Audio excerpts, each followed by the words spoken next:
नमस्कार मैत्रिणींनो, सिंपल मेजवानी मराठीमध्ये आज आपण सकाळच्या घाईमध्ये टिफिनसाठी झटपट होणारी बिना कांदा बिना टोमॅटोची मस्त चमचमीत अशी फ्लावरची सुकी भाजी करणार आहोत। करायला खूप सोपी आहे, अगदी झटपट तयार होते आणि चवीला एवढी भन्नाट लागते की ज्यांना फ्लावर आवडत नाही ते सुद्धा बोटेच काय तर कढई पुसून खातील। चला तर मग रेसिपीला सुरुवात करूया। फ्लावरची सुकी भाजी करण्यासाठी ती मी 250 ग्रॅम फ्लावरचे अशा पद्धतीने छोटे छोटे तुकडे करून घेतले। फ्लावर छान पांढरा शुभ्र असा घ्यायचा आहे, म्हणजे त्याची भाजी सुद्धा टेस्टी होते आणि त्याचा वास सुद्धा येत नाही। तर बघा, आता हे फ्लावरचे तुकडे इथे मी करून घेतले। आता इथे मी गरम पाणी घेतलेलं आहे, तर भरपूर असं गरम पाणी या फ्लावरमध्ये घालायचं आहे आणि थोडंसं मीठ, म्हणजे काय होतं फ्लावरला जर थोडासा तरी उग्र वास असेल तर तो सुद्धा निघून जातो आणि यामध्ये जर काही जंतू वगैरे असतील तर ते सुद्धा मरून जातात।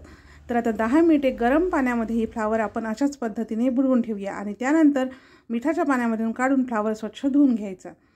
आता भाजी करण्यासाठी या खलबत्त्यामध्ये 7 ते 8 लसूण पाकळ्या, अर्धा इंच आल्याचे पातळसर असे काप करून घेतले आहेत ते टाकूया। हे वाटण आपल्याला खलबत्त्यामध्ये जाडसर असं ठेचून घ्यायचं आहे। आता यामध्ये अर्धा चमचा जिरे आणि थोडीशी कोथिंबीर आणि सगळं साहित्य खलबत्त्यामध्ये जाडसर असं ठेचून घेऊया। तर बघा, आले लसूण जिरे कोथिंबीर अशा पद्धतीने जाडसर अशी ठेचून घेतलेली आहे। आता भाजी करण्यासाठी कढईमध्ये 1 ते 1.5 पळी तेल गरम करून घेतलं। तेल छान कडकडीत गरम झालं की यामध्ये अर्धा चमचा मोहरी छान तडतडू द्यायची आहे। त्यानंतर यामध्ये पाव चमचा जिरे आणि मोहरी दोन्ही मस्त असे तडतडू द्यायचे आहेत।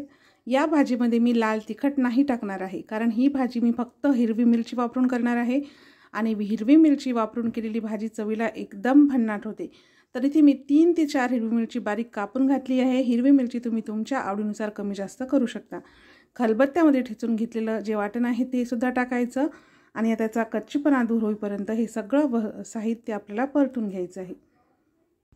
तर वाटण हिरवी मिरची व्यवस्थित अशी परतून झाली की आता यामध्ये 8 ते 10 कढीपत्त्याची पाने टाकायची आहेत आणि छोट्या चमच्याने अर्धा चमचा हळद।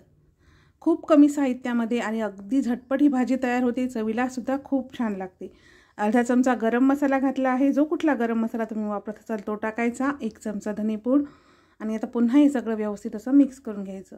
गरम मसाला टाकल्यानंतर जास्त वेळ परतायचं नाही, फक्त मिक्स करून घ्यायचं आणि आता यामध्ये मिठाच्या पाण्यामधून काढून दुसऱ्या स्वच्छ पाण्याने धुवून घेतलेली फ्लावर घालायचं आहे, चवीनुसार मीठ आणि आता भाजी अगदी व्यवस्थित अशी मिक्स करून घ्यायची।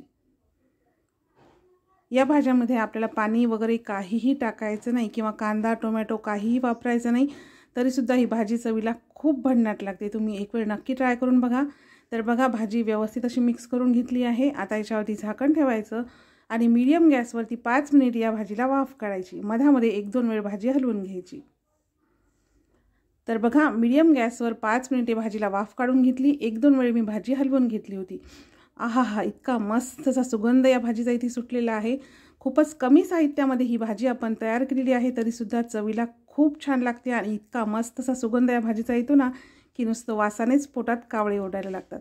तर बघा, फ्लावरसुद्धा व्यवस्थित असा शिजलेला आहे। तर आता गॅस बंद करायचा आणि यामध्ये बारीक कापलेली कोथिंबीर घालून मिक्स करायचं। मस्त गरमागरम चपाती आणि अशी गरमागरम फ्लावरची सुकी भाजी, वाह क्या बात है। सकाळच्या घाईमध्ये अगदी झटपट ही भाजी तयार होते, चवीला एवढी भन्नाट लागते की ज्यांना फ्लावर आवडत नाही ते सुद्धा कढई चाटून पुसून खातील। टिफिनमध्ये जर तुम्ही मुलांना ही भाजी दिली ना तर मुलं नक्कीच पूर्ण टिफिन संपवून आणतील। तर तुम्हाला आजची ही रेसिपी कशी वाटली हे कमेंट्समध्ये मला नक्की सांगा। रेसिपी आवडल्यास लाईक आणि शेअर नक्की करा। सिंपल मेजवानी मराठीचे व्हिडिओ जर तुम्हाला आवडत असतील तर चॅनलला सबस्क्राईब करून बाजूचे घंटीचे बटन प्रेस करा, जेणेकरून मी जेव्हा कधी नवीन व्हिडिओ अपलोड करेल त्याचं नोटिफिकेशन सर्वात आधी तुम्हाला मिळेल। चला तर मग भेटूया पुन्हा एका नवीन रेसिपीसोबत। तोपर्यंत खूप खूप धन्यवाद।